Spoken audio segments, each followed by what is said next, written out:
بسم الله الرحمن الرحيم والنجم إذا هوى ما ضل صاحبكم وما غوى.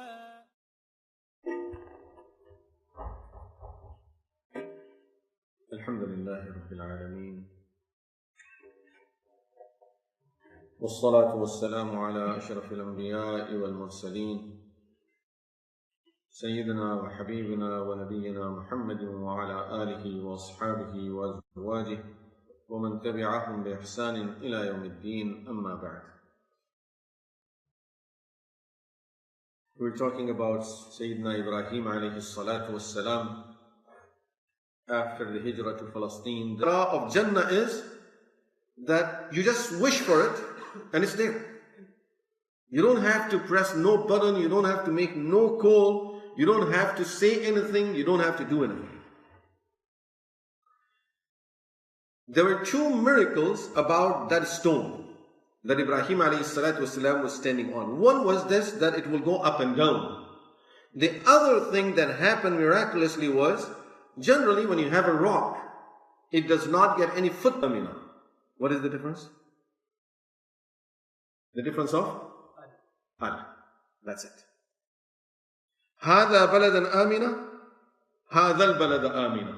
That's the only difference, which normally we won't even notice the difference. Not only when we read the translation, even generally when people read the tafsir, they don't notice the difference. Okay, وإذ قال Ibrahim alayhi salam is making dua, رَبِّ اجْعَلْ هَذَا بَلَدًا آمِنًا. He is making dua, رَبِّ اجْعَلْ هَذَا الْبَلَدَ آمِنًا. These are totally two different du'as of two different timings. The reason it's important to note this because it's telling us Ibrahim alayhi salatu wasalam, once he was making this dua at the time of the construction of the Kaaba. So he's making the dua, رَبِّ اجْعَلْ هَذَا بَلَدًا آمِنًا. Ya Allah, make this a city of peace. Okay. So he's making dua for that city to be the city of peace and his family to survive over there with peace and provide them, Ya Allah, with all kind of sustenance, food coming from all over the world. He's making dua for establishing a town and for his family that will be established in the town. Later on, after the Kaaba is built, now he's making the dua, وَإِذْ قَالَ إِبْرَاهِيمُ رَبِّ اجْعَلْ هَذَا الْبَلَدَ آمِنًا.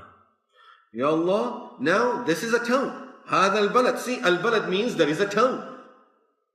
Ma'rifah, which means it's a proper noun. This is a proper town now. So now he's making dua for this town. Before he was making dua to make it a town. Now he's making dua for the town. This is the difference between the two. And Ibrahim alayhi salatu wasalam made the first dua with Ismail alayhi salatu wasalam during the construction. Later on, Ibrahim alayhi salam is making dua on his own. Ibrahim alayhi salatu wasalam, as we see from this, he's repeatedly coming. He came earlier when he was asked to sacrifice his son Ismail alayhi salam. Maybe he came before that we don't, Quran doesn't make mention of it. And then we see Quran is mentioning at least 3 times Ibrahim alayhi salam coming back.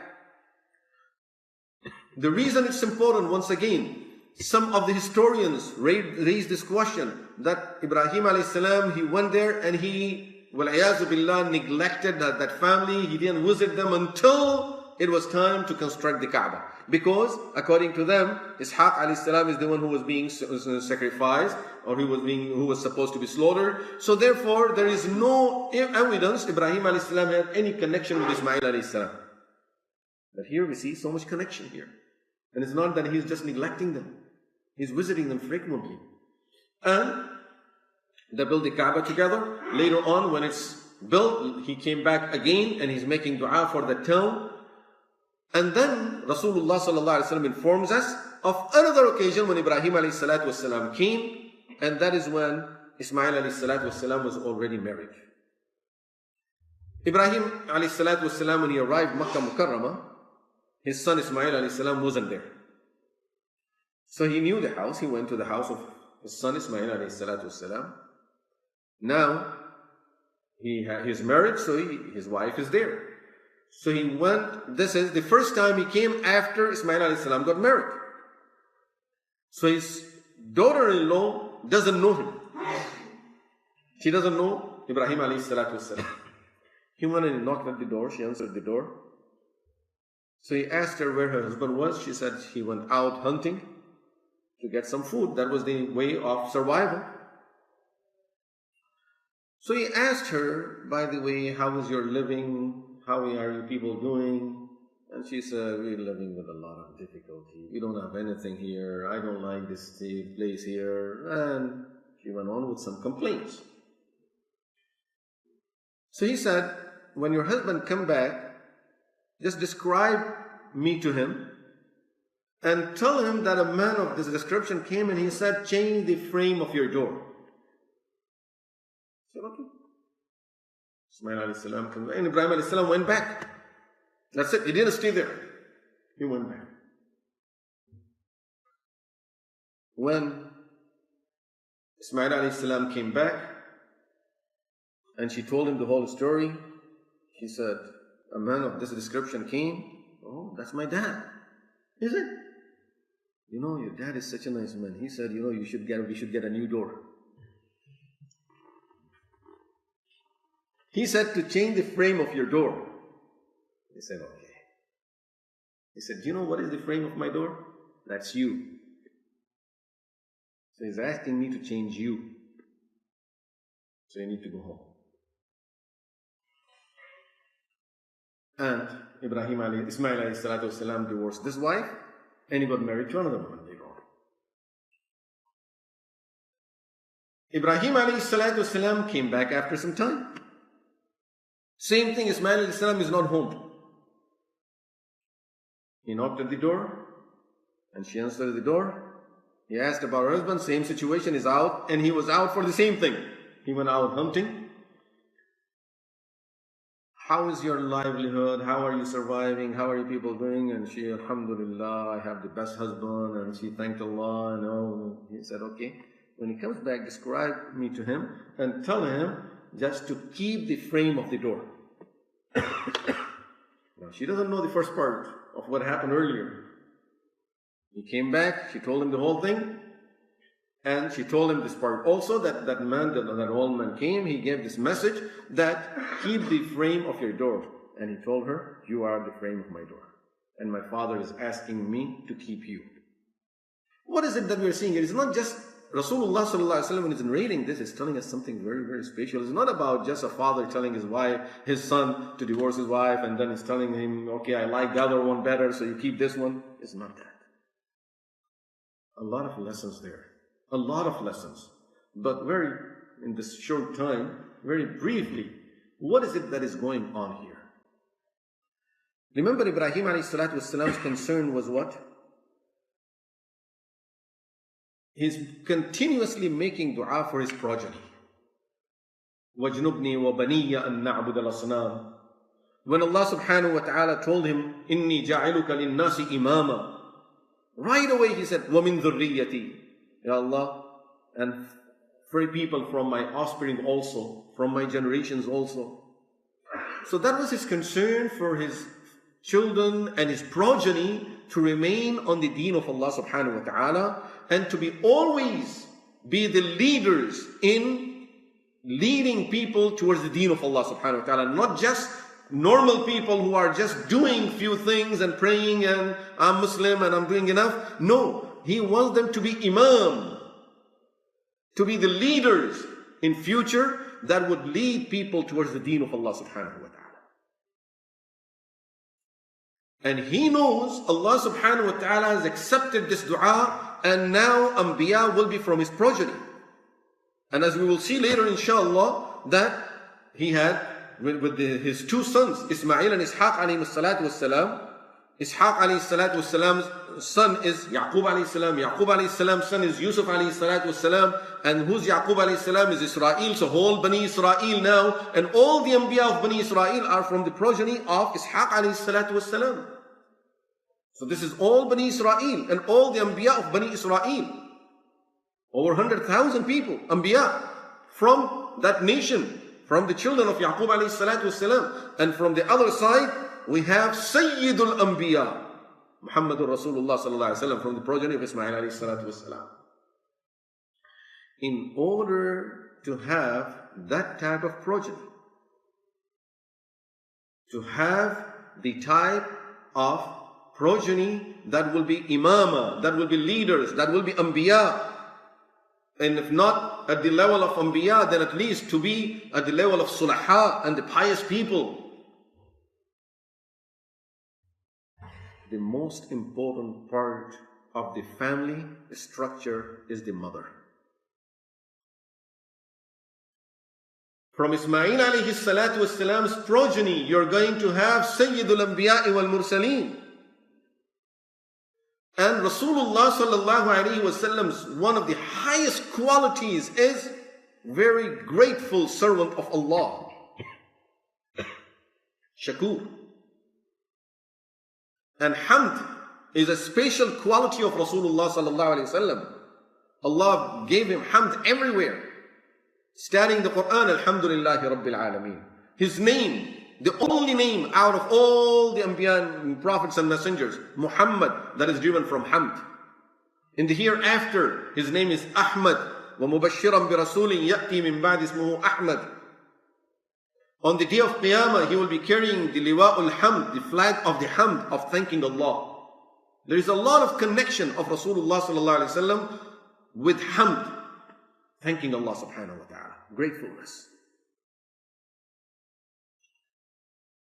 This woman that was the wife of Ismail alayhi salatu wassalam, she has a lot of complaint about her husband. Ibrahim alayhi salam realized she cannot raise a nation of hamd.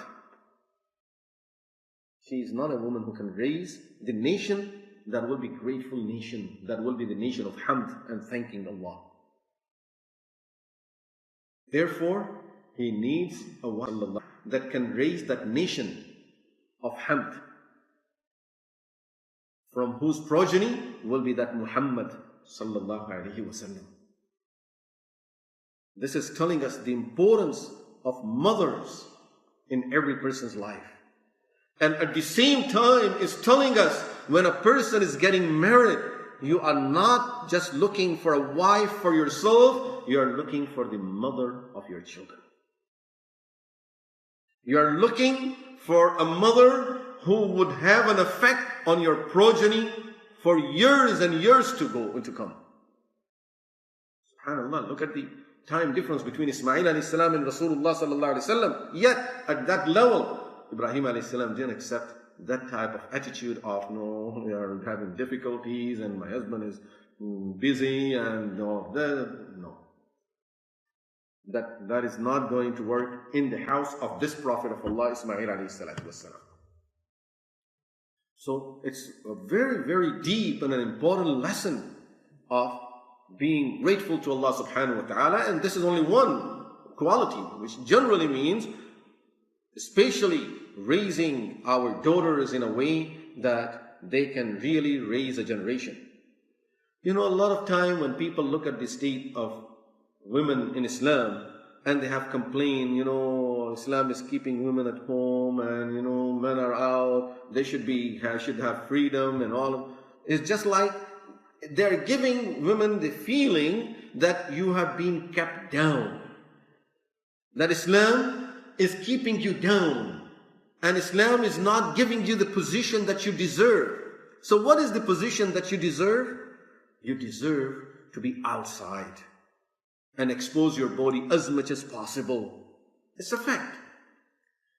If you see two people walking from far, that you can't really see both of them, but now as you're getting closer, you see that there are two people. One of them, it seems like, has a full dress, and the other person, mostly naked. Who will be the man and who will be the woman? The one who's properly dressed and the body is covered is man. The other one is woman. On the name of freedom, Islam said, stay home, and I will tell you why. But I'm just setting some example here. She's preparing food for her family. For who? For her loved ones. for the ones who care about her, for those who she even cares about. Okay, she's going to prepare some food for her husband. She's going to prepare some food for her children. And after they're done, out of her love, she picks everything up, she cleans everything behind it. You know, you were working so hard outside, you were studying, you were doing all of that. Okay, I'll do this for you. Out of her own willingness, her love for her family, she doesn't. We say she's backward. Why does she have to do this? So what you should do? Now this woman goes out and she takes some courses, and mashallah, well educated, and now she becomes air hostess. And now in every plane, 400-500 people, serve all of them with a big smile on your face. If you don't keep that smile, you are fired. Yes, it's a rule. You have to know how to deal with customers. And after they're done, clean all of that. Pick up everything. Anyone presses the button anytime, rush to answer that call and see what does that person want. And a person, you go and answer the call and the person says, I'm throwing up. Okay, bring the towel, paper and everything. Clean whatever he's doing. This is your freedom. Now you are a great woman. See? You can clean other people's vomit. Children are making mess in the plane. You with a smile on your face, you clean it. Do it for 400 or 500 people in every plane. Maybe go back home after 2 weeks. Go from one plane to another plane, from one place to another place, and let your children be with someone else who would take care of your children. All of you are very great. See, this is freedom now. On the name of freedom, this is what she's doing. What Islam did was, when we are out, what is it that we are doing? As men, just think about it. We work in factories, in companies. We may become on the highest profession and obtain the highest positions in the world from the worldly point of view. What is it that you are doing? You are producing, you are helping. Who is it that you are helping?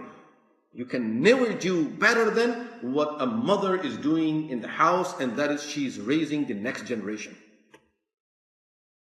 We are entrusted with so many other things, but she is entrusted with human beings and the future of human beings. Can there be anything more important than that in our life? If we know the value of human beings, then who is entrusted with human beings? It's the mother who's going to raise that generation. Next generation, it all depends on that mother, on these women. The way they will raise their children, this is what the next generation is going to be. This is why when someone asked, why don't we have people like Imam Shafi'i, Imam Abu Hanifa, Imam Ghazali, and Shaykh Abdul Qadir Jilani, so many great people. Why don't we have people like them? He said, it's simple. It's not about having them. It's simple. It's easy to have them. First thing, have mothers like their mothers. You will have children like them also. It's just having those mothers. And it's a fact. I don't want to go into the depth of it. I will just finish it with this reminder that if you study the biographies of these great scholars of Islam, you will be surprised to see many of them, not few, many of them were orphans. Their mothers raised them. Their mothers raised them. Imam Shafi, Imam Ahmad bin Hanbal, Imam Malik, and Imam Nawawi rahimahullah. You name it, so many others, Imam Ghazali rahimahullah. They were all orphans. Their mothers raised them and presented that to the ummah. We know Imam Bukhari's story. Mother.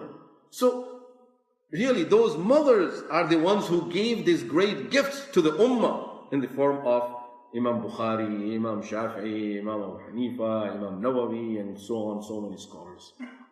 So this is what Ibrahim alayhi salatu wasalam was looking at when he is telling his son who to keep and who not to keep.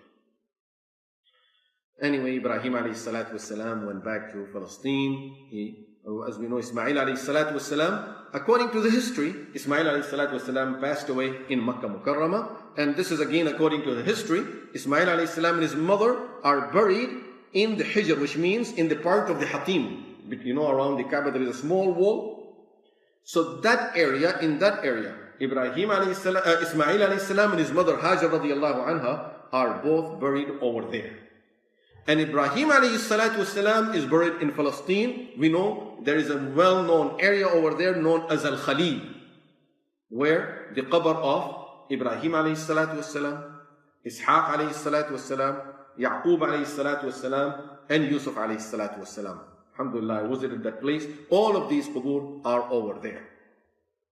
Inshallah, then we will talk about Ishaq alayhi salatu wasalam and his progeny. Wa sallallahu ta'ala ala khayri khalqi sayyidina wa habibina wa nabiyyina Muhammad wa ala alihi wa sahbihi ajma'in. Walhamdulillah rabbil alamin. مولاي صل وسلم دائما أبدا